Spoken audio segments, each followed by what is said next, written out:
we talked about the differences between starch quality and what that can mean on the farm. So when we look at a floury grain, basically what happens when we put a floury grain in the ration, that floury grain sticks in the rumen mat longer, gives the rumen bugs longer to work on breaking that material down, and we get better starch utilization. So basically I can take two silage samples that have the same amount of starch as a percentage of dry matter, and if I have one that has a better quality starch and a more floury type starch, I can get better efficiency out of it, or I can get basically I can get better utilization out of that.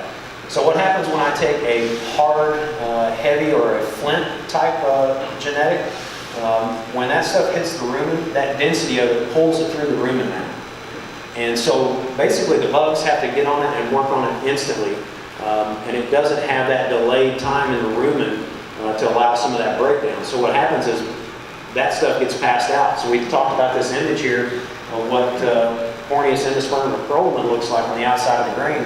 That's the stuff getting washed out of the barn. It's coming down the gutters. That's those yellow flakes that you see. So basically, that's where you see the difference between feeding floury versus vitreous material. Now, when we talk about the ability to feed faster, so when we're coming out of the field in the fall, a floury type genetic, or something with that floury endosperm has much better starch quality than something that is very, very hard or very vitreous. So coming out of the field, you have increased digestibility. Now, when we put those products in the pile and they start to ensile, both of those products are going to increase in digestibility over time. So the longer it sets in the pile, the more the fiber breaks down, the more the starch breaks down, the more readily available that starch becomes. But that starch is a key component really to giving you the energy to drive your milk production.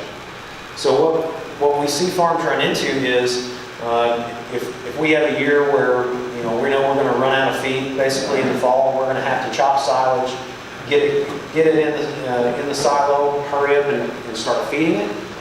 Well, if I take something with a hard vitreous kernel, it takes much longer for that ensiling process to begin to break that starch down, because that starch is encapsulated in that proline. And so what happens is that those floury genetics basically can reach a level where they're digestible much faster in the fall than what a flinty or a vitreous type of grain can. So what I see a lot of guys do is they'll utilize a floury grain.